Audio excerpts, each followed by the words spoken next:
맞다, 진짜. 뭔가 점점 물건도 좀 비싸질수록 되게 단순하게 보이는 그런 게 많은 경우도 있잖아요. 물론 화려한 것도 있지만 디자인도 좀 그런 경향이 있는 것 같고 정말 맞다. 여백이 사치일 수가 있겠구나 이런 생각도 들었어요. 좀 물건에 관한 부분을 주로 읽었는데 사실 인간관계에 대한 이야기도 정말 좋은 부분이 많았거든요. 군자의 사귐은 담백하기가 물과 같고 서인의 사귐은 달콤하기가 단술과 같다. 장자가 이런 말을 했다고 해요.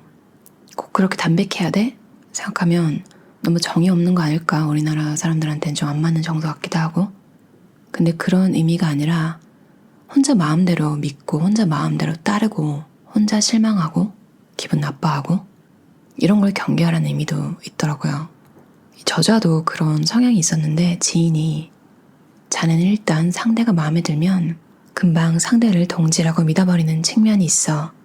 상대도 자신과 생각이 같을 거라고 덜컥 믿고 본심을 쉽게 털어놓거나 갑자기 중대한 문제를 의논하거나 상대의 말과 행동을 너무 좋은 방향으로만 해석하려고 하는 경향이 있네. 이 말 듣고 저자가 정신을 차렸다고 해요. 사실 저도 그런 적이 있는데 누구나 이런 경험이 있을 것 같아요. 저는 한때 믿었던 사람으로부터 배신을 당해 우울하게 지낸 적이 있는데 지인의 말을 듣고 생각해보니 잘못은 상대에게 있다기보다 사람 보는 눈이 없었던 저 자신에게 있었다는 사실을 깨닫습니다. 깜짝 놀랐어요. 저도 제 주변에 철학이고 책이고 하나도 관심 없는 일하고 맛있는 거 좋아하고 되게 이렇게 사시는 분이 있는데 그분이 딱 이런 조언을 해준 적이 있거든요. 정말 클리어하게 생각하는 것 같아요. 저도 배신을 당한 적이 있죠. 여러분도 그러시겠죠. 가끔 그런 생각이 들면 또 억울하기도 한데 그 언니가 저한테 그게 네가 사람 보는 눈이 없어서 그런 거였어. 기분 나쁘라고 한 얘기가 아니라 저도 딱 그 얘기를 들으니까 갑자기 그 상황의 주도권 이런 게 나한테 오면서 내가 사람 보는 눈이 정말 없었구나. 다음부터는 그냥 그러지 말아야지.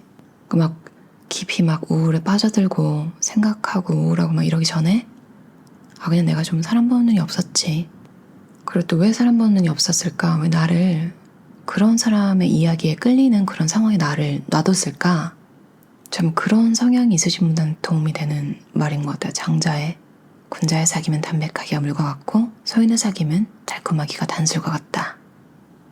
약간의 이제 거리와 시간이 있어야 상대를 제대로 파악할 수 있고 그리고 또 그런 다른 사람과의 관계에서 나름의 담을 칠 수 있게 되면 상황 판단이 더 잘 된다고 해요. 절대 상대를 섣불리 믿거나 단정하는 것은 금물입니다. 사실 이거는 당해본 입장에 생각하면 진짜 하지 말아야 되는 것 중에 하나거든요. 그러니까 안지 얼마 안 됐는데 너무 좋아, 너 너무 믿고 정말 최고의 친구야. 이렇게 너무 나를 갑자기 좋아해주는 그런 친구가 생기면 어렸을 때는 맞아 나도 너가 좋아 이렇게 했겠지만 좋긴 하죠. 근데 이제는 좀 알잖아요. 그런 사람들이 실망하는 것도 한순간이라는 걸. 그러고 뒤돌아서는 것도 진짜 냉정하게 돌아서고 이게 내가 장담을 했는데 내가 실패해서 실망을 준 게 아니라 나 아무 말도 안 했는데 혼자 저에 대한 망상이라고 할까요? 환상. 이런 걸 높이 세워서 제가 그거의 기준에 안 맞는 행동을 하면 혼자 실망을 하는 거죠. 없던 자존감도 저는 내려가지 않겠어요. 그런 일을 당하면. 상대방도 그런 일을 당하면 기분이 아마 별로 좋지 않을 거예요. 그런 걸 생각해보면 누군가를 맹목적으로 믿고 그렇다고 말하는 게 과연 그 사람이 정말 그게 기분이 좋을까? 상대를 그렇게 부담스럽게 하지 않는 것도 어떻게 보면 이게 더 배려이지 않을까 이런 생각이 들더라고요. 섣불리 마음대로 믿고 그러는 것보다 인간관계도 물건도 항상 담백하게 유지하면 좀 마음을 편하게 살기 쉬운 것 같아요. 다들 비우는 마음으로 행복하게 사셨으면 좋겠어요. 들어주셔서 감사합니다. 티아고 포르테 저자의 세컨드 브레인이라는 책이었어요. 레오나르도 다빈치의 노트 이런 거 경매에 엄청 비싸게 나오는 그런 얘기 들어보셨죠? 시대의 천재들과 혁신가들은 모두 제2의 뇌를 갖고 있었다. 그게 다빈치의 제2의 뇌였기 때문에 그 내용을 보는 것 자체도 굉장하지만 그걸 소장하는 자체에 뭔가 의미랄까요? 그런 게 있는 것 같아요. 뭔가 새로운 일을 시작할 때 누가 이렇게 알려주잖아요?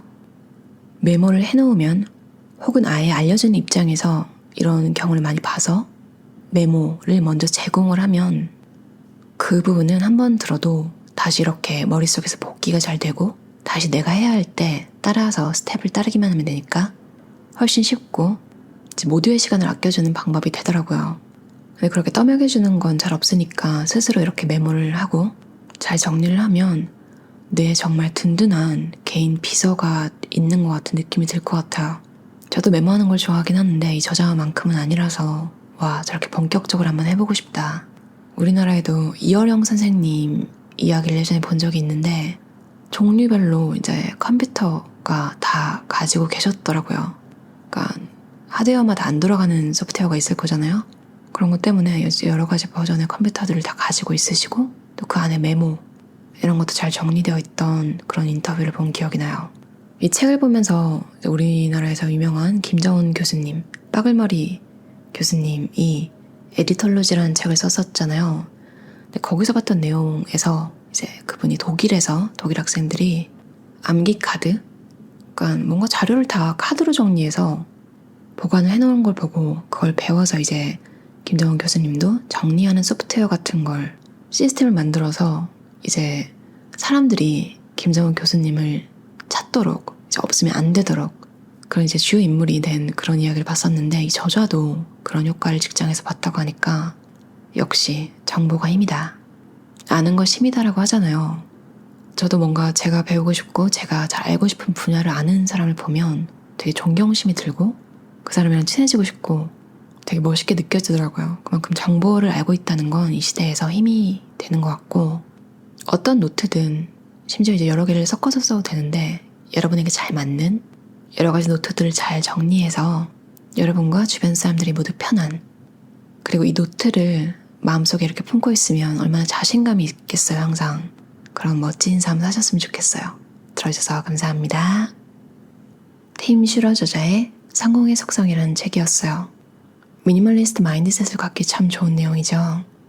나는 단순하게 살기로 했다. 사사키 우미요시도 남들이 원하는 기준 그리고 남들이 이렇게 지켜 세워주는 취미 야 이렇게 영화를 많이 봤단 말이야 뭐 DVD가 이렇게 많단 말이야 이렇게 누군가가 인정해주고 멋있다고 해주는 그런 삶을 살다가 미니멀리스트가 됐잖아요.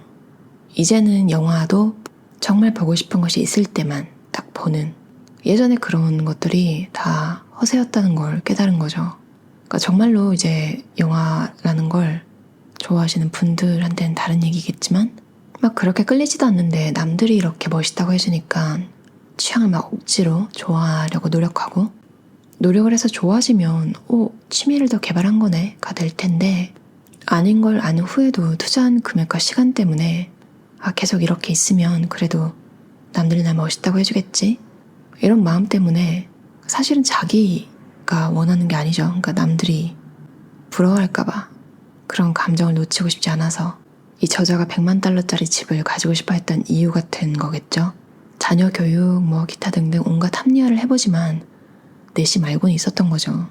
친구들한테 성공한 것처럼 보이고 싶었기 때문에 이렇게 해서 산 물건들이 태어나서 도대체 몇 개일까요? 어렸을 때부터 생각하면 살 수도 없죠. 요즘도 이 저자처럼 저도 그런 마음이 드는데 심지어 직접 구매를 할 때도 있어요. 그래서 정말 필요하다 이런 느낌이 들어서 가지고 있는 것도 있지만 몇 번 사용을 해보고 좀 단념은 좀 빨리 되는 것 같아요. 그래서 빨리 팔아버리고 이제 그거에 대한 미련은 다시 갖지 않는 거죠. 혹은 팔고 나서 한참 있다가 정말 그게 다시 필요할 때 다시 살 수도 있는 거고 대신 지금 필요하지도 않은데 와 그걸 가지고 계신단 말이에요? 혹은 와 그걸로 작업을 하신다고요? 뭐 이런 말과 우아하는 그런 감탄사를 들으려고 물건을 소장하지는 않는 것 같아요. 그런 순간이 생기더라도 굉장히 짧게 이제 정신을 차리고 이제 각성을 하고 이제 팔아버리는 가끔 막 도돌이표 같다고 되게 우울하다고 하시는 댓글이 가끔 달리거든요. 근데 아마 많은 사람들이 그럴 거예요. 어떻게 평생 완벽하게 살겠어요. 그러니까 산다는 건 진행 과정이고 뭔가 딱 성취한 그 상태로 멈춰있는 게 아닌데 좀 정리가 덜 된 날이 있거나 덜 된 시기 그 물건을 막 사들인 시기가 있다고 해도 또 금방 마음이 돌아올 거니까 너무 자책하지 않으셨으면 좋겠어요. 여러분이 생각하는 성공의 정의는 무엇인가요? 스포트라이트를 받고 그러니까 부와 명예 이런 걸로 사람들에게 칭송받는 그런 삶을 사는 걸 욕망한다는 게 나쁘다고는 생각하지 않아요. 그게 잘 맞는 그런 사람들도 분명히 있고요. 근데 그런 게 아닌데 주변에서 그냥 처량하게 볼까봐 남들 시선 때문에 그런 삶을 살고 있다면 혹시 마음이 더 불안하지 않은지 잘 생각해보고 시크릿 소사이어티 일원이라는 그런 삶의 방식도 있다는 걸 아셨으면 좋겠어요. 다들 마음 편하게 행복하게 사셨으면 좋겠어요. 들어주셔서 감사합니다. 이한나, 유튜브명 추발라 저자의 나는 인생을 건 공부를 시작했다라는 책이었어요. 읽으면서 되게 공감도 많이 가고 되게 자극도 많이 되고 참 멋있는 사람이다 이런 생각이 들었어요. 독일어는 보기만 해도 머리가 아프던데 또 그걸로 전문 분야잖아요. 의학이라는 거는. 그런 공부를 하셨다니까 정말 대단하다 이런 생각이 들어요. 근데 독일 의대를 입학한다니까 독일 의대는 들어가기 쉬워 이렇게 말하는 사람들이 있었고 또 입학을 하고 나니까 근데 졸업하기는 어려울 거야. 근데 또 졸업을 하니까 한국으로 돌아와서 한국에서 의사가 되기가 어려울 거라고. 근데 그 주변에서 그렇게 했던 말을 다 부수고 다 이루신 분이에요. 그리고 정말 공감이 갔던 게 뭔가 공부를 안 하고 싶어서 어떤 분야로 옮기면 안 해도 될 줄 알았는데 생각보다 공부할 게 많고 이 책에서 나온 내용이기도 하지만 떡볶이집을 차리려고 해도 그 레시피 그리고 고객을 어떻게 상대해야 하는지 매출 관리하는 것도 그렇고 여러분도 아마 느끼실 거예요. 뭔가 주변에 맛있고 저렴한데 불안불안해. 왠지 너무 저렴하거나 그러니까 뭔가 1, 2년 안에 사라질 것 같은 느낌이 드는 거예요. 그러니까 장사를 못해서거나 맛이 없거나 이런 게 아니라 영업이익 관리 이런 걸 못하는 느낌이 들어서 좀 불안하다 싶으면 정말로 꼭 문을 닫더라고요. 요리만 잘한다고 되는 것도 아니고 또 손님과 이렇게 커뮤니케이션을 잘한다고만 되는 것도 아니고 이것만 봐도 세상의 모든 일은 공부가 필요하지 않은 일이 없는 것 같아요. 이 책에는 저자의 이야기와 함께 공부법에 대한 자세한 내용도 나와 있는데요. 제가 생각하지 못했던 팁 같은 것도 많이 나와 있어서 되게 도움이 됐어요. 전 앞이 뚫려 있는 곳에서 공부를 하는 편이었는데 앞 공간이 열려 있으면 다른 사람들이 지나갈 때 나도 모르게 시선이 분산된다. 맞거든요. 그리고 어디 공부를 하러 가도 뷰가 좋으면 그 자리에 앉아있는데 이제 뷰가 시선을 빼앗잖아요. 참 자리 선정도 중요하구나 이런 팁도 얻고 외국에서 약간 원래 알던 언어가 아닌 걸 공부를 하는데 얼마나 힘들었겠어요. 딱히 독일어가 아니라 어느 나라 언어든 공부를 하시는 분께도 도움이 될 것 같아요. 성공한 타인과 자신을 비교하지 말자. 당신은 당신의 목표를 향해 정석으로 직진하면 된다. 감정에 휘둘리지 않고 여러분이 필요한 거를 추구하는 그런 멋진 삶 사셨으면 좋겠어요. 들어주셔서 감사합니다. 캐린 홀 저자의 민감한 사람을 위한 감정 수업이라는 책이었어요. 이런 감정을 자주 느끼시는 분들이 고민하는 것들에 대한 해답이 많이 나와 있는 책이었는데요. 섬세한 감정을 느끼시는 그런 분들은 또 외로움도 남들보다 좀 많이 느끼는 편이기도 하잖아요. 사람은 누구나 외로운 건 맞지만 또 그런 느낌이 들 때 어떤 마음가짐을 가지면 좋은지 그리고 어떨 때 불행함을 느끼는지 그런 환경에 나를 놓지 않으려면 어떻게 해야 하는지 그런 것들이 잘 나와 있어서 굉장히 도움을 많이 받았어요. 미니멀리즘, 미니멀 라이프라는 게 경제적으로도 도움이 굉장히 많이 되지만 마음 챙김, 책에서 얘기했듯이 정서적으로 예민한 사람들은 주변 환경에 영향을 많이 받는다.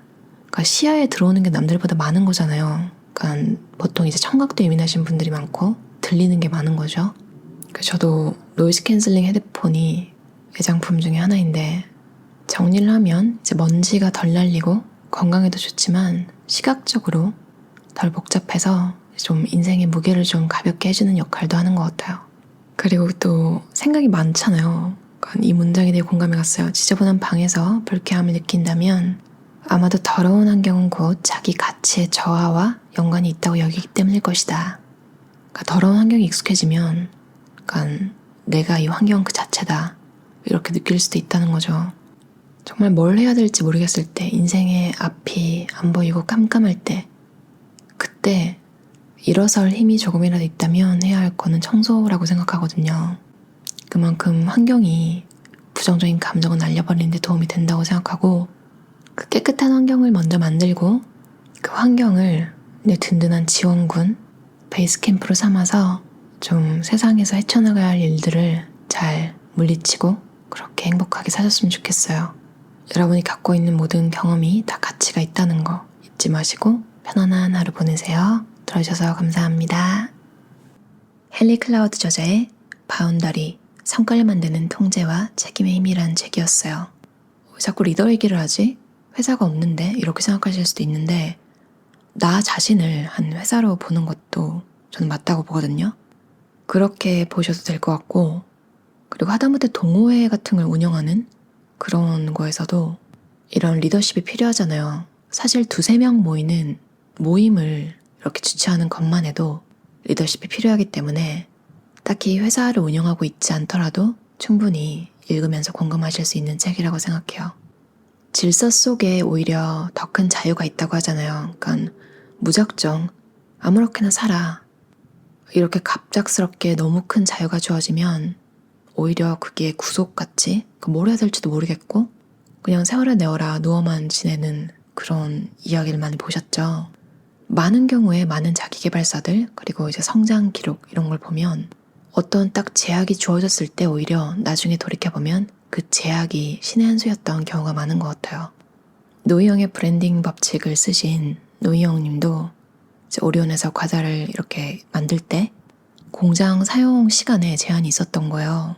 오히려 그렇기 때문에 뭘 만들어야 할지 어떻게 만들어야 할지 더 구체적으로 생각할 수 있었고 원래 과자를 만드시던 분이 아니니까 오히려 그런 제약을 어떤 기준으로 뭔가를 만들어야 하는지에 대한 바운더리 자체가 됐던 거죠. 그 제약이라는 게. 그리고 아까 제가 읽었던 부분도 있지만 리더, 그러니까 우리가 따라야 하는 사람이 뭔가 우리가 뭘 해야 할지 이렇게 가이드를 해주지 않고 그냥 사람만 좋은 거예요. 그러니까 내 사람 챙긴다 뭐 이런.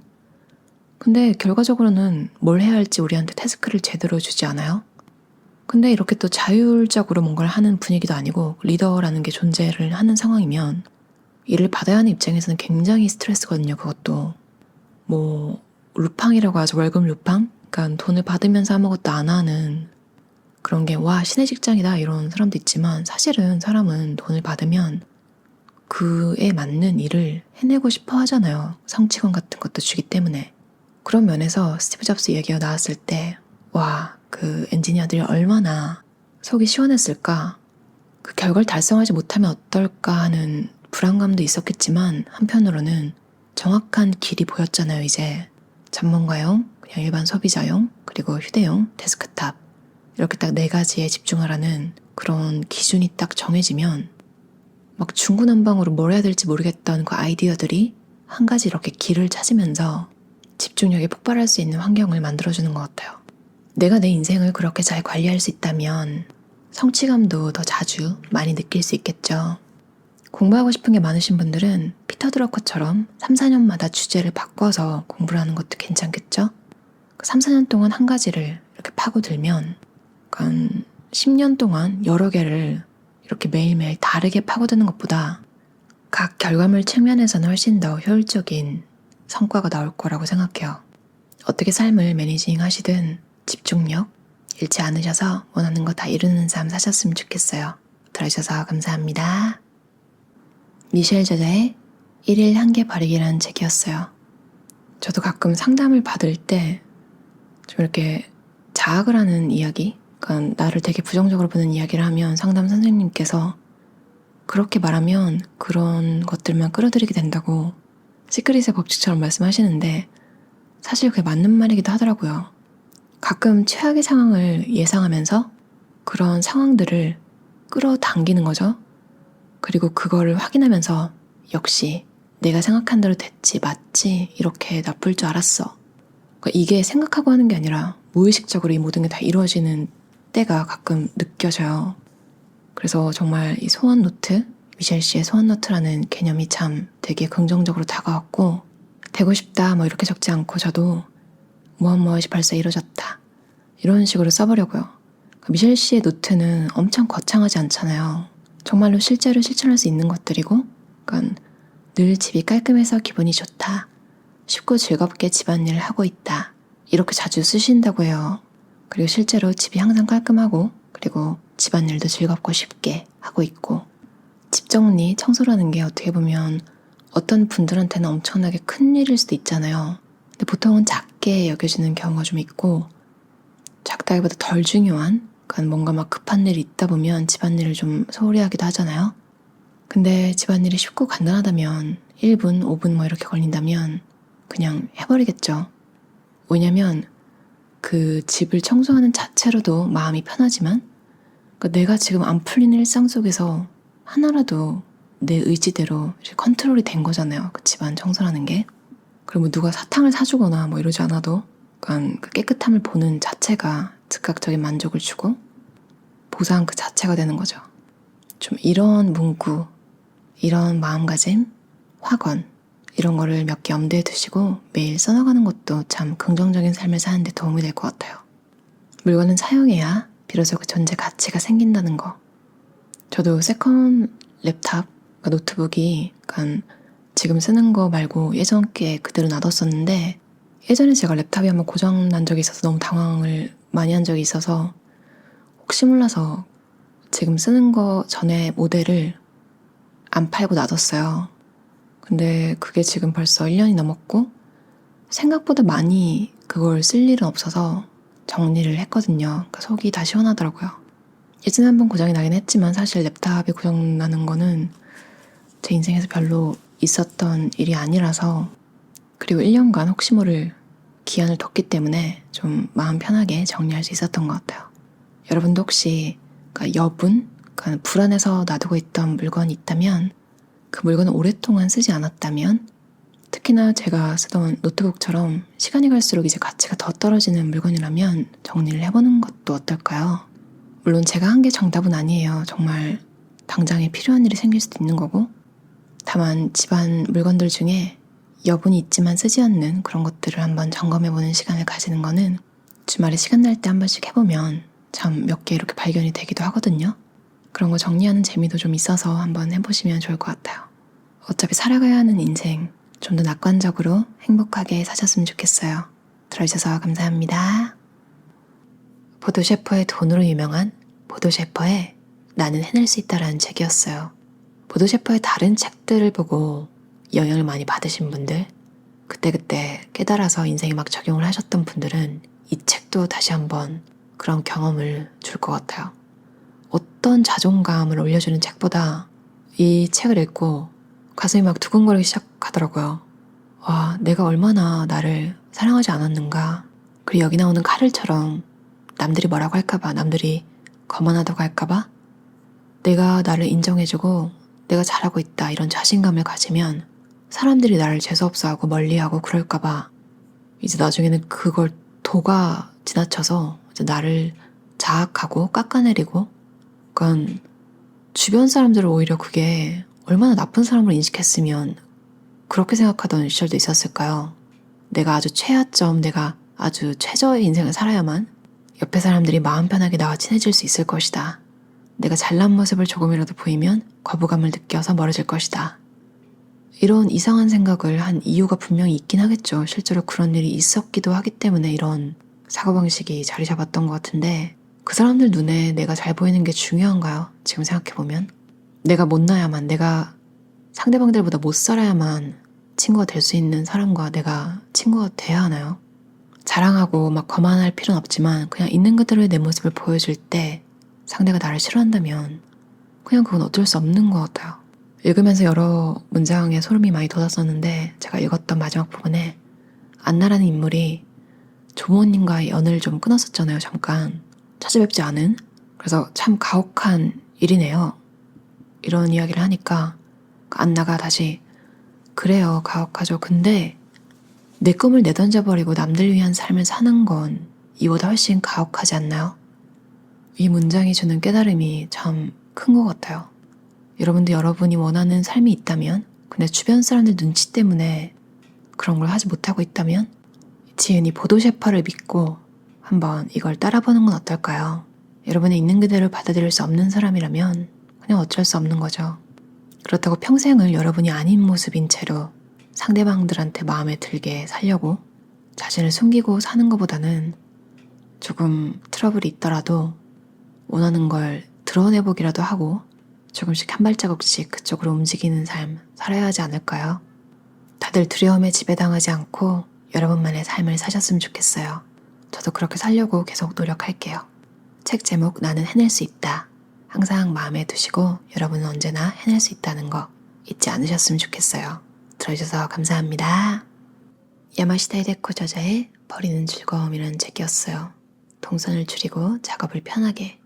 그리고 가끔 스테인리스 반짝반짝하게 닦으면 기분 되게 좋잖아요. 유리 닦는 세제로도 스테인리스도 된다 그래서 그걸로도 닦아봤는데 이미 너무 낡은 부분은 안 닦이지만 그래도 반짝반짝하게 되는 부분이 있잖아요. 그걸 보기만 해도 좀 기분이 좋아지긴 하더라고요. 그리고 이분이 남한테 물건 주는 거 안 아깝다 이렇게 말하는 게 진짜인 게 정말로 TV 같은 것도 친구한테 척척 이렇게 필요 없다 싶으면 그렇게 줘버리는 그런 분이셔서 그리고 옷도 이렇게 마음에 찍어둔 사람한테 준다고 하잖아요. 이게 진짜 막 5,000원짜리 티셔츠 이런 게 아니라 1.호화 일본에서 이런 말 쓰는 미니멀리스트가 있잖아요. 시부시도 그랬고 그게 뭐냐면 딱 하나 정해가지고 비싼 거 사는 거 그러니까 짜잘한 거 여러 개 말고 좋은 거 하나씩 사는 그런 분이기 때문에 그러니까 거의 명품 이런 걸 마음에 드는 후배나 이렇게 쓸 것 같은 사람한테 나눠주는 거예요. 대단하죠. 저 같으면 중고 마켓에 올려서 팔 것 같은데 평소에 이렇게 내 옷을 예뻐하던 사람을 기억하고 그 사람한테 전해주는 거 좀 서로 기분 좋은 일일 것 같아요. 적극적으로 입을 생각이 없는 옷은 즉시 없앤다. 맞아요. 어차피 그런 거는 한번 그런 생각이 들면 잠깐 놔둬요. 그걸 이렇게 생각하다가 뭔가 막 응용을 하고 이상하게 해서 입을 생각을 한단 말이죠. 그렇게 해서 한두 번 또 입어요. 역시 안 버리길 잘했어. 근데 그것도 잠깐이고 결국 똑같이 처음에 들었던 생각 그냥 못 입겠다. 결국 그렇게 되더라고요. 그래서 많은 미니멀리스트들 책에 리폼 같은 거 할 생각 하지 말고 정리해라. 그러니까 아끼는 거 버리기 아까울 때 그러니까 잘 안 입어가지고 이렇게 내놓기 아까울 때 리폼 해보자. 뭐 레이어드를 이렇게 해보자. 오만 생각 다 하잖아요. 뭐 그런 시기가 있을 수도 있지만 그냥 나중에 좀 바쁘고 이럴 때는 어차피 안 입을 거 아니까 그냥 애초에 그런 생각 들었을 때 정리하는 게 시간 낭비가 덜 하더라고요. 또 그렇게 빨리 정리를 하다 보면 다음에 물건 살 때 그때 효과가 진짜 나타나요. 굉장히 신중하게 사게 되고 웬만해서는 안 사게 되더라고요. 모든 물건의 순환을 활발하게 버리는 즐거움으로 쾌적한 삶 사셨으면 좋겠어요. 들어주셔서 감사합니다. 유튜브 이상한 리뷰 앨리스를 운영하시는 이리엘님의 책이에요. 울트라 셀프라는 책이었는데 나를 뛰어넘어 스스로 마음의 감옥에서 탈출하는 법 이렇게 문구가 나와 있어요. 책 앞에. 읽으면서 맞다. 내가 내 생각으로 나는 이러이러한 정도의 사람이야. 그래서 그거보다 좀 높아 보이거나 그거보다 좀 힘들어 보이는 일은 난 저거 못하니까. 그러니까 충분히 공부를 하고 충분히 노력을 하면 갈 수 있는 건데 뭐 안 하겠다는 선택도 그냥 내 선택이니까 괜찮긴 하죠. 근데 만약에 내가 그걸 사실 하고 싶은 거였는데 그러니까 내가 내 생각에 갇혀서 난 이 정도 사람이고 더 이상 발전은 없어. 사실 이렇게 살면 편하긴 하거든요. 근데 여기에 나와 있던 내용에서 좀 충격을 받았어요. 노화란 계속해서 같은 일을 반복하거나 같은 감정을 느낄 때 찾아온다. 어느 순간 새로운 걸 좀 하기 싫고 똑같은 걸 반복하는 게 좋고 그러니까 가끔은 새로운 게 두렵기도 한 그런 느낌도 받거든요. 이게 안정적이어지고 또 워런 버핏이 한 말이 있잖아요. 서클 오브 컴피턴스 능력 범위. 그러니까 내가 잘 아는 거에 머물라. 성공한 사람이 한 말이니까 맞지 않을까? 그리고 확실히 뭔가 한 가지를 하면 그 한 가지에 대한 실력은 이제 여러 가지 하는 것보다 늘긴 늘잖아요. 근데 생각해보니까 맞다. 그 사람의 인생은 그 사람의 인생이고 나는 다른 인생을 살고 있는데 그리고 워런 버핏의 경우에는 정말로 확실한 한 가지잖아요. 그리고 그 주식의 종류 이런 걸로 또 스스로 재미를 느낄 수도 있을 것 같고 왜냐면 여러 가지를 선택할 수 있으니까 아무튼 이 책을 읽고 똑같은 거에 머무는 게 절대 그냥 무조건 좋다고만 할 순 없겠다. 여러분도 가끔 여러분보다 훨씬 어린 친구를 사귈 때가 있잖아요. 일단 막 처음에 친해질 때 음악을 막 추천해 주는데 정말 알지도 못하는 그룹의 노래? 근데 정말 좋은. 그러니까 그런 새로운 정보가 들어오는 게 너무너무 신선한 거예요. 특히 음악은 또 그런 경향이 있다고 하잖아요. 우리가 어릴 때 듣던 음악을 막 평생 듣는다고 하고. 그러니까 제가 20대 때 엄청 힙했던 그런 그룹들이 요즘 2000년대생들은 그런 그룹 들어는 봤어요. 뭐 이 정도로. 그리고 최강희 씨가 유튜브에 이렇게 근황이 나온 적이 있는데 그런 비디오를 본 적이 있거든요. 그러니까 식당에서 아르바이트를 하신다고 하시더라고요. 처음에는 창피했는데 요즘의 젊은 친구들은 잘 못 알아봤대, 얼굴을. 왜 이 얘기를 하는지 생각해보면 내가 안다고 믿었던, 내가 심지어 시행착오를 해서 이게 이제 진리 같은데? 이리엘님이 책에 쓰셨던 내용처럼 다 깨달았다, 다 경험해왔다며 스스로를 속이는 그런 걸 하고 있던 게 아닌가. 단언컨대 전부 다 깨닫고 경험한 삶은 없다. 맞잖아요. 이렇게 스스로의 감옥, 스스로가 정한 내 한계에서 벗어나는 방법 중에 명상을 굉장히 추천하시고, 그리고 또 종이에 쓰는 훈련, 이 얘기는 많이 들어보셨죠? 저도 이제 종이에 쓰는 힘을 믿는데 그 느낌이 달라요. 그러니까 타이핑을 쳐서 이렇게 쓰는 거랑 종이에 이렇게 또박또박 한 번 더 쓰는 거랑 마음속에 남는 것도 그렇고, 또 시간 날 때 그 쓴 노트 같은 걸 그냥 누워서 슬쩍슬쩍 넘겨서 보면 내가 2년 전에는 이런 생각을 했구나. 2년 전에 이런 걸 원했는데 이건 이뤘네. 그리고 또 실행력을 높여주기 위해서 다들 아시죠? 구체적으로 적기. 4가지 요소를 고려하라고 하시는데 일, 가족, 건강, 봉사. 그리고 여러분이 원하는 걸 쓰고 매일 들여다보라고 해요. 아까 나온 얘기처럼 프린트해서 집안 곳곳에 붙여놓으셔도 되고, 저도 오늘 한번 다시 더 구체적으로 원하는 거를 점검하는 시간을 가지고 집안 곳곳에 이제 한번 붙여놔 보려고요. 성공은 옷처럼 입는 프레임에 불과하다는 사실을 인지하자. 성공이 별게 아니고 성공한 사람은 자신이 세운 목표에 가까워진 사람이고, 실패한 사람은 목표에서 멀어진 사람이다. 여러분이 어떤 목표를 세우든 다 이루는 그런 삶 사셨으면 좋겠어요. 들어주셔서 감사합니다. 곤도마리의 저자의 인생이 빛나는 정리의 마법이라는 책이었어요. 정리는 정말로 수단일 뿐 그 자체가 목적은 아니잖아요. 근데 어떻게 보면 이 당연한 것 때문에 오히려 정리할 시간을 따로 내지 못하는 이유가 되기도 하는 것 같아요. 그치, 난 더 중요한 게 있는데 지금 뭔가 이뤄야 되는데 정리가 대수야? 나중에 해야지. 정리 자체가 뭘 바꿔주는 건 아니잖아. 이렇게 생각이 들기도 하는데, 어떻게 보면 그 아이젠하워 정리법이라고 있잖아요. 데스크 정리법.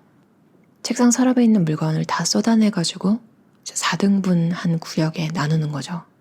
1구역에는 버릴 거, 2구역에는 다른 사람한테 줄 거, 그리고 3구역에는 지금 해야 할 일. 나머지 구역 4번째에는 좀 천천히 해결해도 될 거, 서류 영수증, 장기 보관할 거, 이렇게 딱 나누고 1구역에 버릴 거 바로 버리고, 그걸 또 기점으로 나머지 것들을 처리할 수 있는, 정리정돈을 하고 나면 그러니까 해야 할 일에 대한 우선순위 같은 것도 높아진다는 거죠.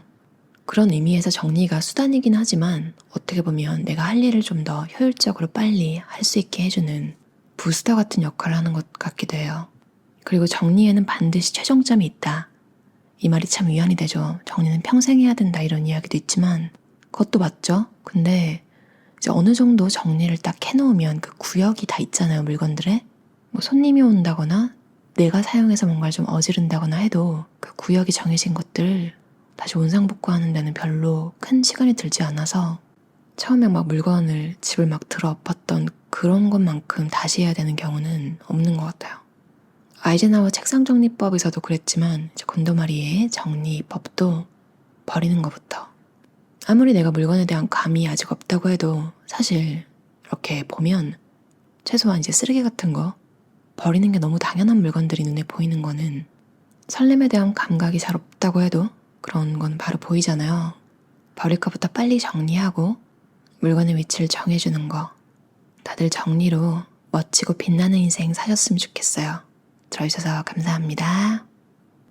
루스 스캅 저자의 정리가 필요한 인생이라는 책이었어요. 우린 좋아하지도 않는 사람들에게 굳이 좋은 인상을 주려고 우리가 갖고 있지도 않은 돈으로 필요하지도 않은 물건들을 산다. 이런 상황이 한 번도 없었던 분이 있을까요? 여러분도 아마 이런 예시가 생각이 날 거예요. 특히 예전에 옷 사러 갈 때 친구들이랑 가게 되면 이상하게 휩쓸려서, 그러니까 제가 평소에 입지도 않을 것 같은 옷을 옆에서 사 이렇게 하면 왠지 안 사면 뭐지? 날 너무 짠순이 이런 걸로 알지 않을까? 아니면 추천해준 친구의 기분을 거스르지 않을까? 얘가 추천을 해줬는데 내가 안 사면? 그리고 또 친구들끼리의 트렌드 이런 게 있잖아요.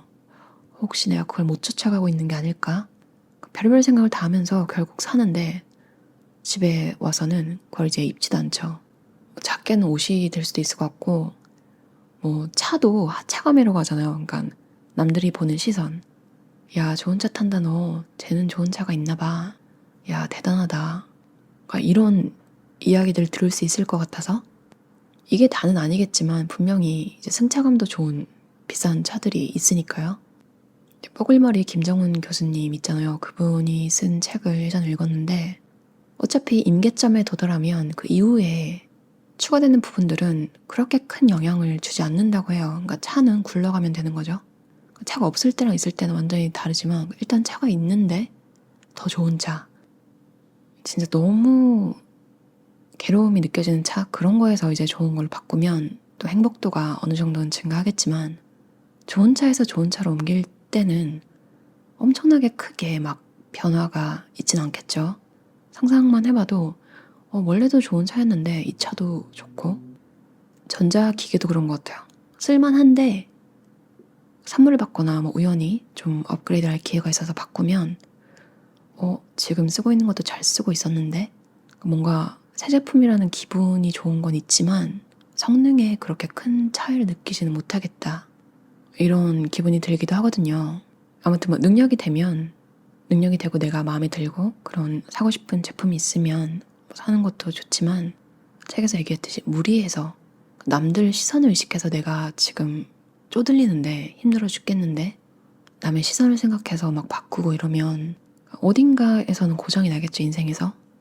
그리고 그게 그렇게까지 가치가 있는 일인가? 생각해보면 아니거든요. 정말 끝도 없는 더 갖고 싶어하는 갈망. 이것도 중독이라고 하잖아요. 하지만 생존을 위해 반드시 치료되어야만 하는 습관이다. 이 문장이 되게 인상 깊었어요. 비록 여러분이 깨닫지 못하고 있을지라도 여러분은 이미 여러분 자신만으로도 충분하다. 저자가 그렇게 말하니까 이걸 믿고 하루하루 즐겁게 살아가는 것도 굉장히 중요한 것 같아요. 여러분이 만족하는 어떤 지점, 그런 걸 잘 기억해서 무리해서 넘치도록 갖지 않는 그런 삶, 그런 편안한 삶 사셨으면 좋겠어요. 들어주셔서 감사합니다. 최연우 저자의 quiet morning이라는 책이었어요. 이 책의 인쇄 전액이 전석복지재단에 기부되어 취약계층 청소년의 교육 지원을 위해 쓰인다고 해요. 대단하죠. 갓생 산다 이런 말 많이 들어보셨죠? 하루 24시간 똑같이 봤는데 어떻게 저 사람은 마치 48시간인 것처럼 살지? 2006년에 매일 아침 일찍 홀로 일어나서 고요히 시간을 보내기로 다짐한 후로 17년간 아픈 날, 뭐 특별한 일정이 있는 날 빼고는 하루도 빠짐없이 새벽에 일어나서 홀로 시간을 보내셨다고 해요. 최연호 저자뿐 아니라 세계 최고 수준의 성과를 올리는 사람들 대다수가 매일 아침 혼자서 명상하고 운동하고 책 읽고 차 마시고 글을 쓴다고 해요. 유명한 사람들 예를 들으면 오프라 윈프리, 빌 게이츠, 벤자민 프랭클린, 아인슈타인, 아놀드 슈워제네거, 이분들도 아침 루틴이 있었다고 해요. 간헐적으로 하는 것보다 매일 하는 게 더 쉽다, 이런 말 들어보셨죠? 저자도 매일 하는 것이 인생이 되었다. 이따금씩 하는 뭔가가 아니라 매일 하는 무언가가 우리 삶을 결정한다. 습관 그 자체가 나라는 삶을 만들어가는 거잖아요. 그리고 또 중요한 게, 인생에서 좀 안 되는 날도 있을 거 아니에요? 그때 좌절하지 말고 부정적인 생각을 길게 끌고 가지 말고 바로 탁 털어버리고 또 갈 길 가는 그런 마음가짐을 가지고 계시더라고요. 나를 불필요하게 괴롭게 하거나 나를 막 억누르고 그런 에너지를 줄여서 차라리 해야 할 일을 다시 하는 거죠. 그리고 저도 언제부턴가 사람들을 만날 때, 특히 한국에서 그런 습관이 되게 들었는데 아직도 잘 못 고쳤거든요. 자기 비하하는 대화, 그러니까 앞에 사람이 웃으면서 또 그걸 받아주고 이러다가 막 같이 자기 비하하는 그런, 그리고 한바탕 웃어버리고 그게 재밌다. 그게 나를 낮추는 거고 사람들을 좀 덜 불편하게 하는 것 같은 느낌이 든다. 나에 대한 좀 가드를 내리고 사람들이 쉽게 다가오네? 뭐 이런 이점이 있긴 했겠죠.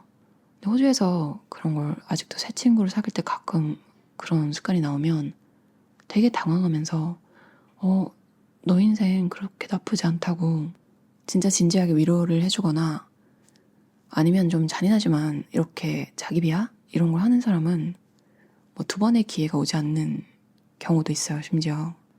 문화 차이인 것도 있겠지만 내가 어떤 그룹에 있는지 이런 것도 중요한 것 같아요. 대부분 자기계발서를 보면 그런 식의 화법은 고치라고 하니까 저도 의식적으로 자기 비하? 뭐 이런 걸 개그 소재로 쓰지 않는, 그러니까 이게 센스가 너무 좋아서 앞에 사람의 스타일을 딱 정확히 간파하고 말을 재밌게 하고 이런 사람이면 상관없는데 일반적인 경우에는 남들이 하지 말라는 건 안 하는 게 나은 것 같더라고요. good in, good out. 좋은 것이 들어가야 좋은 것이 나온다. 저자는 삶도 마찬가지라고 해요. 여러분도 좋은 인풋, 좋은 것들을 여러분한테 이렇게 넣어주고 여러분이 원하는 결과 얻으셔서 행복한 삶 사시면 좋겠어요. 들어주셔서 감사합니다. 캐리 오버브루너 저자의 몰입의 완성이란 책이었어요. 원서 제목이 언해커블인데요. 그러니까 해킹할 수 없는, 책에서 계속 얘기하는 해킹당하지 말라는 얘기와 잘 맞는 제목이죠. 이 책을 읽고 나니까 제가 뭔가를 하다가 잠깐 또 정신이 팔릴 때마다 내가 지금 또 해킹을 당하고 있구나 이런 자각이 되게 되더라고요. 항상 주의력이 떨어지는 편인데 좀 경각심 이런 걸 더 갖게 되고 좀 태스크를 잘게 나누는 한이 있더라도 이제 나누고 나면 이제 그 구분이 되잖아요. 그 작은 거 하나 할 때만은 절대 무슨 일이 있어도 방해받지 않는다. 그러니까 신경을 안 쓰는 그런 훈련을 하려고 해요. 저자 캐리 오버브루너가 흑수저 출신에다가 말을 심하게 더듬어서 어릴 때 학습장애 진단까지 받았었다고 해요. 설명에 정말로 이렇게 나와 있는데 무슨 말만 하면 바보 취급을 받았기에 감정을 표현하지 못했고 우울증과 상실감에 빠져 청소년기를 보냈다. 의사소통 능력이 제로에 가까워 불안감으로 자해하기도 했다. 대신에 힘든 세월 동안에도 글을 쓰겠다는 꿈은 계속 간직했다고 해요. 그러다 이제 월스트리트 저널과 투데이가 선정한 베스트셀러 작가로 인정받기도 하고 변혁적 리더십이라는 분야에서 박사학위를 받았다고 해요. 지구상에서 가장 강력한 무기는 인간의 정신이고 의식 성장은 죽을 때까지 계속된다고 믿는다고 해요. 저도 김욱 번역가님 책을 읽을 때 그런 느낌을 받았는데 은퇴를 하시고 이제 돈을 잃고 나서 번역가 공부를 하시고 번역가 데뷔를 하셨는데 그분의 이야기를 보고 와 정말 늦은 나이는 없다 이런 생각을 했었거든요. 그래서 신체 나이와 상관없이 의식 성장이 계속 된다는 이야기를 볼 때마다 되게 반가워요. 노화에 대해서 긍정적인 얘기를 들으면 들을수록 좋잖아요. 왜냐면 나이는 누구나 먹는 거고 시간은 다 가는 거고 이걸 뭐 거스를 수 없는 거기 때문에 조금이라도 긍정적인 이야기가 나오면 꼭 그런 걸 기억해두는 편인 것 같아요. 좀 오래전에 읽은 책이긴 한데 한 6년, 7년 전에 읽었던 것 같아요. 서울대병원 흉부외과 교수님 김원권 교수님이 4개국어 공부를 50대에 시작하셔가지고 거의 사람들이 플루언트하다 이런 이야기를 하는 굉장히 능숙하게 대화를 할 수 있는 레벨로 다 올랐다고 그런 내용의 책을 본 적이 있거든요. 인터뷰도 많이 봤었고 그 후에는 또 몸짱에 도전하셔가지고 몸도 정말 건강하고 멋있게 만드셨던 기억이 나요. 이분들이 책에서 말하는 언해커블한 해킹할 수 없는 사람들이겠죠? 여러분도 뭘 할지 오늘 정해서 이 시간만큼은 난 방해받지 않을 거야. 그리고 꼭 결과를 이뤄낼 거야.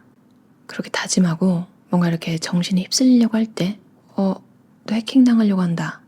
다시 집중하자. 이렇게 스스로 다독여주면서 할 일을 잘 마치셨으면 좋겠어요.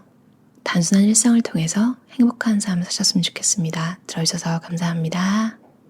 심플빈 저자의 단순하게 산다는 것이라는 책이었어요. 삶의 잉여를 하나씩 버려가는 것, 단순한 삶의 본질이라는 얘기가 인상 깊었는데요. 그리고 내가 원하는 모습, 건강하고 가벼운 몸일 때 자신감도 커진다. 이게 되게 공감이 갔어요. 지금의 내 모습을 사랑하는 것도 중요하지만 어느 정도 사람이 뭐랄까요, 내가 내 자신한테 기대하는 모습이 있기도 하잖아요. 근데 근데 가끔 좀 스트레스를 많이 받을 때는 뭐 먹는 게 조절이 안 된다거나 갑자기 루틴이 깨진다거나 약간 삶이 항상 평화롭고 똑같은 시간에 똑같은 일을 할 수 있고 또 그 시간에 누구도 방해를 하지 않는 뭐 그런 삶이 매일 있을 순 없잖아요. 내가 추구하는 이상적인 삶, 그러니까 이상이라는 게 뭐 완벽하고 거창하고 이런 게 아니라 그냥 내가 정한 목표 그런 거를 이루기 위해서는 단순하게 살면서 내가 내 삶을 스스로 선택하고 여유와 여백을 추구하는 게 얼마나 중요한지 그런 생각이 들었어요. 내가 뭘 할 때 행복할까? 내가 내 자신에게 좀 집중을 하고 어떤 면이 나를 행복하게 하는지 좀 이 책을 읽으면서 내가 나를 행복하게 해줘야겠다 이런 생각도 들었고 정리와 정돈이 편안한 삶을 추구하는 데 도움을 주기도 하지만 좀 세련된 삶? 이런 건 생각을 잘 해보지 않았는데 그렇다 정리하는 자체가 어떻게 보면 멋있는 삶 자체가 될 수도 있겠구나. 식습관을 포함해서 삶의 여러 면에서 군더더기를 없애는 거, 잉여를 계속 줄여가는 거죠. 어제보다 조금 나은 오늘을 만들면 그걸로 잘 살고 있는 게 아닌가. 그리고 고대 그리스인들이 자신의 삶을 예술 작품으로 만드는 게 인생의 과제였다고 하잖아요. 그게 되게 신선했어요. 나는 내 삶을 예술 작품으로 만들려고 노력하고 있나? 예술 작품이 되기엔 너무 엉망진창인데? 이런 생각이 들기도 하고 더 심플하게, 더 단순하게 주변에 휘둘리지 않고 내가 내 스스로 생각을 하고 그거에 대해서 책임을 지는 삶이라면 그 정도로 괜찮다 이런 생각이 들어요. 요즘 읽는 책들에서 이런 얘기가 많이 나오더라고요. 사실이기도 하지만 다시 한번 되새기는 의미로 읽어볼게요. 끝까지 나를 신뢰해줄 사람은 나뿐이라는 사실을 알게 된다. 이게 뭐 내 주변에서 나를 제외한 모든 사람이 적이다 이런 얘기가 아니라는 건 아실 거예요. 오히려 이런 마음을 갖고 살면 타인에 대해서 좀 쓸데없이 기대하고 실망하는 타인에게 부담을 덜어주는 그런 삶이 되기도 하더라고요. 물론 사람에 따라서 기대를 한 몸에 받고 그러니까 누군가 의지하고 이런 거에서 되게 삶의 의미를 느끼시는 분들도 있지만 바쁘고 피곤하고 본인 인생에 할 일도 많잖아요. 요즘 사람들은 심지어 이제 오락거리들도 많으니까 일 외에도 할 일이 정말 많은데 주변에서 좀 가볍게 서로에게 큰 기대를 하지 않고 그냥 같이 지내는 시간이 즐거운 그런 정도의 친구 그런 모습을 바라는 사이면 되게 편하더라고요. 물론 조금 더 친하고 조금 더 경조사를 챙기고 이런 사이가 있겠지만 가벼운 사이도 많잖아요. 그러니까 지인이라고 하는 엄청 친하지 않지만 가끔 커피 한 잔 마시면 기분 좋아지는 친구들. 그런 관계도 넓혀가는 게 인생을 장기적으로 봤을 때 인생을 좀 더 풍요롭게 보낼 수 있는 방법인 것 같기도 해요. 소비에 신중을 기하고 가끔 맛있는 거, 무거운 음식을 먹기도 하지만 일상생활에서는 가볍게 좀 먹으려고 노력하고 인생의 많은 부분을 가벼움을 기준으로 좀 편안하게 대하는 것도 중요한 것 같아요. 인간은 가만히 놔두면 좀 우울해지는 경향이 있고 물건도 정리하지 않으면 계속 늘어나기만 하잖아요. 이런 게 저절로 해결되지 않는다는 걸 깨닫고 좀 의식적으로 절제하고 가볍게 살려고 노력하는 그런 삶 살고 싶어요. 여러분도 다들 단순하게 행복하게 사셨으면 좋겠어요. 들어주셔서 감사합니다. 돈의 속성이라는 베스트셀러를 쓰신 김승호 저자의 사장학 개론이라는 책이었어요. 책 제목에 걸맞게 사장이 되기 위해 필요한 자질 이런 것들이 굉장히 세세하게 잘 구분돼서 나와 있어서 시간 나실 때 편한 부분만 먼저 골라서 보셔도 될 것 같아요. 맞아요. 여러분도 화장실이 깨끗한 곳에 가면 갑자기 그 기업이나 레스토랑이나 그 백화점의 이미지가 굉장히 좋게 남아있는 기억이 있으실 거예요. 그런 내용이 책에도 있어서 공감이 갔고 미니멀리즘을 좋아하시는 분들은 대부분 흰색을 좋아하시는 것 같아요. 근데 그걸 더 구체적으로 알 수 있어서 흰색이 왜 끌릴까? 근데 또 반대로 에이, 흰색으로 다 사놓으면 미니멀리즘인가? 그러니까 흰색 제품을 샀다고 해서 좀 그런 식으로 비난을 하는 그런 분들도 있긴 하더라고요. 그럼에도 뭔가 물건을 교체할 때나 뭔가 커버를 하나 이렇게 교체를 할 때도 흰색을 선택하게 되는 게 사실 옷 사는 거랑 비슷한 것 같아요. 저는 거의 무채색에 가끔 이제 색깔이 들어간 그런 포인트를 주는 옷 몇 가지가 있는데 거의 다 흰색, 검은색이거든요. 근데 이런 선택이 왜 하게 되냐면 사실 흰색 물건만큼 튀지 않고 이렇게 인테리어에 잘 묻어나는, 특히 이미 벽이 흰색이거나 그런 경우엔 특히 더 그런 것 같아요. 저도 지금 제가 사는 아파트가 퍼니시드 아파트먼트인데 그 가구가 완비된 곳이에요. 벽은 흰색인데 찬장 같은 게 나무색, 짙은 나무색으로 되어 있는데 이것도 차라리 흰색이었으면 좋았겠다 이런 생각이 들 정도로, 책에서는 모던함, 고급스러움을 얘기하지만 사실 편한 것도 있는 것 같아요. 만만하다고 하기까지는 잘 모르겠는데 제 경우에는 안전한 선택 이렇게 느껴지거든요. 가구나 물건을 사는 것도 사실 옷장 채우는 거랑 비슷하잖아요.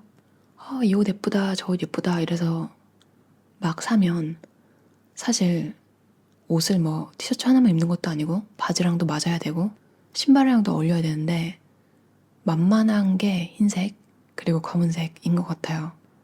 저는 옷을 한번 사면 되게 오래 입기 때문에 안전한 선택을 하는 거죠.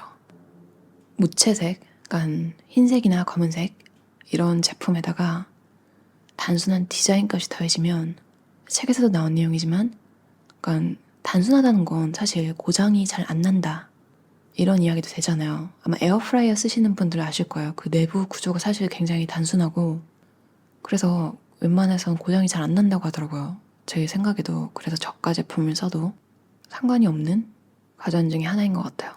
다만 이제 디자인을 보면 신기한 게 고가 제품 쪽을 보면 정말로 흰색, 검은색 그런 기본 색깔의 형태도 굉장히 단순하고 쓸데없는 디자인이 없어요. 막 테두리에 은색으로 둘렀다거나 그런 이상한 디테일 있잖아요. 저가 제품 특유의. 그런 게 고가 제품으로 갈수록 없는 것 같아요. 그리고 농장에 열쇠 같은 거랑 다 정리해 놓으셨다는 얘기 있잖아요. 그걸 보고 전 버진 기업의 리처드 브랜슨 다큐멘터리 비슷한 걸 본 적이 있는데 그게 딱 생각이 나더라고요. 리처드 브랜슨이 이제 자사의 제품을 이렇게 테스트를 해볼 거 아니에요. 그때 굉장히 디테일하게 피드백을 하더라고요. 그러니까 뭐가 불편했었는지, 뭐가 개선될 수 있는지.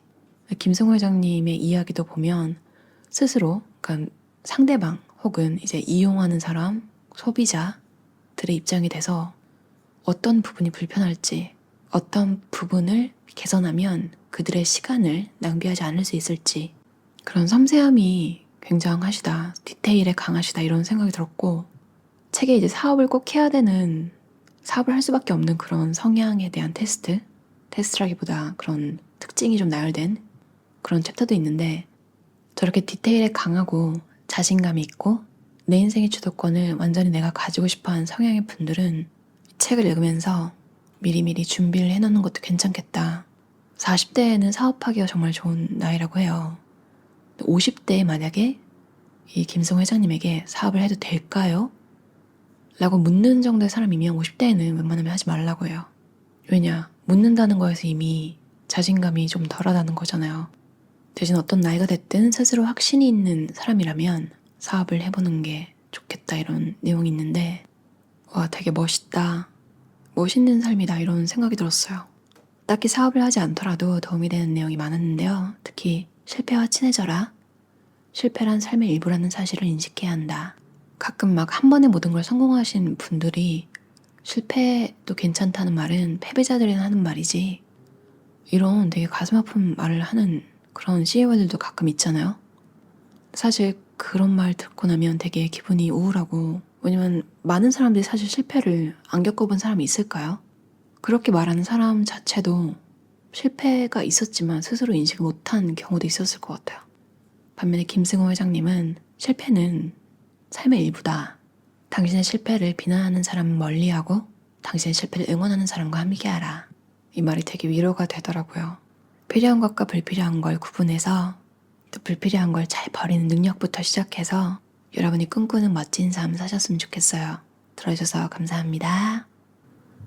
야마시타 히데코 저자의 다시 버리기로 마음먹었다라는 책이었어요. 오늘 음악을 한번 깔아봤는데 읽으면서 저도 되게 마음이 차분해지는 것 같고 저는 괜찮은데 여러분은 어떠신가요? 그리고 미니멀리즘, 단사를 하면서 자연스럽게 이렇게 플러스가 되는 효과 중에 하나가 절약이 되는 거잖아요. 그러니까 덜 사고 자주 사지 않고 그래서 자연스럽게 절약이 되기도 하는데 그 말을 이렇게 멋지게 표현할 수 있다는 게 되게 좋았어요. 절약이 아니라 멋진 것을 선택하는 과정이다. 멋진 것들을 선택해서 그 멋진 것들에 둘러싸여 있는 삶. 내가 있는 세계는 내가 창조하는 거라고 하잖아요. 그건 전 세계 사람들이 세상을 어떻게 바라보는지, 어떤 생각을 갖고 사는지 다 각자 다르고 내가 보는 물건 하나도 상대방이 그 물건을 어떻게 보는지는 나와 전혀 다른 방식으로 볼 수도 있는 거잖아요. 내 세계를 구축하는 거, 내가 멋지다고 생각한 나만의 세상을 창조하는 거, 내가 계속 행복할 수 있는 환경을 만드는 데 단살이가 참 도움이 많이 되는 것 같아요. 물건은 정리하고 비우지 않으면 계속 쌓이기만 하잖아요. 지금 현재가 가장 중요하다는 사실을 잊지 않고 지금 내 삶에 잘 맞는 물건만 남기는 것. 물건은 잘 쓰여야 하는 곳에 있어야 아름답다. 주어는 항상 나 자신, 시간의 축은 항상 지금이어야 합니다. 이 문장처럼 지금 내게 잘 맞는 물건만 남기는 그런 효율적이고 편안한 삶 사셨으면 좋겠어요. 들어주셔서 감사합니다. 이영민, 유성경, 송태연, 송영빈, 장한업 저자의 나를 읽는 인문학 수업이라는 책이었어요. 자연을 위하고 나서야 나가 온전해졌다. 인간과 자연의 바람직한 인간관계, 생태적 자기. 송태연 저자가 쓴 부분을 제가 중점적으로 읽었는데요. 읽으면서 많이 공감이 갔어요. 그런 분들 많이 보셨죠? 저도 딱히 막 자연을 찾아 나서는 그런 사람은 아닌데 심지어 시티에 있는 걸 되게 좋아하고 건물들 보는 거 좋아하고 근데 산에 가거나 바다에 갔을 때 묘하게 치유되는 기분? 그런 걸 느낀 적이 저도 많거든요. 그리고 친구들 중에서도 그냥 바다에 떠 있는 자체가 힐링이고 그냥 너무 좋다. 이유는 모르겠다. 정말 자연을 사랑하는 거는 어떻게 설명할 수가 없는 것 같아요. 그 친구는 물을 정말 좋아해서 호주에서 카이트 서핑 이런 걸 배우고 시작해서 굉장히 즐기다가 여러 대회 나가서 상도 타고 그러더라고요. 진짜 신기한 게 그 친구가 육지에 있을 때는 굉장히 우울한 편이거든요. 근데 그 친구가 패들보딩을 하자고 해서 저도 그걸 처음 해봤는데 그 친구랑 둘이 이렇게 패들보딩을 하면서 그러니까 패들로 저어가지고 이렇게 바다의 한가운데 떠 있는 거예요. 근데 뭐랄까 인터넷 잠시 끊으면 되게 평화로웠다 이런 후기 많이 보셨죠? 그러니까 불안하기도 하지만 사실 평화로웠다. 정말 그런 느낌이 든 것처럼 뭔가 연결이 다 끊긴 그런 기분이 들어서 너무너무 좋더라고요. More than human이라고 하잖아요. 인간 중심주의를 벗어난 서로는 호수와 호수주위의 자연 그리고 동식물들에게서 우정을 느낀다. 사람들 사이에 있을 때 외롭다고 느끼지만 자연 속에 있을 때 오히려 온전함 이런 걸 느끼신다는 분들의 이야기 몇 번 보셨을 거예요. 살면서. 나는 자연인이다. 이 프로그램도 그런 의미에서 되게 인기가 많은 것 같고 캠핑카로 떠돌아다니시는 분들 이야기 이런 걸 봐도 좀 슬프지만 그 시작이 항상 사람들한테 상처를 받고 자연을 찾아다니면서 그곳에서 위로를 받고 그 자유로움에서 위로를 받는 그런 이야기들 많이 보게 되더라고요. 그런 이야기를 보다 보면 정말 인간이 동식물들, 인간이 아닌 생명체들보다 우월한가? 그렇든 아니든 그렇게 믿고 사는 게 행복할까? 이런 생각이 들기도 하고 자연과의 관계가 곧 자기 자신과의 관계라는 이 이야기로 다시 한번 자연에 감사하게 되더라고요. 이런 게 인문학의 힘이구나 이런 생각도 들었고 나를 읽는 인문학 수업이잖아요. 책 제목이. 더 퀘스트 출판사에서 감사하게도 5분께 책을 보내주신다고 해요. 이 영상에 댓글을 달아주시고 고정 댓글에 링크된 신청서를 작성해 주시면 당첨된 5분께 출판사에서 책을 보내주실 거예요. 그럼 들어주셔서 감사합니다. 편안한 하루 보내세요.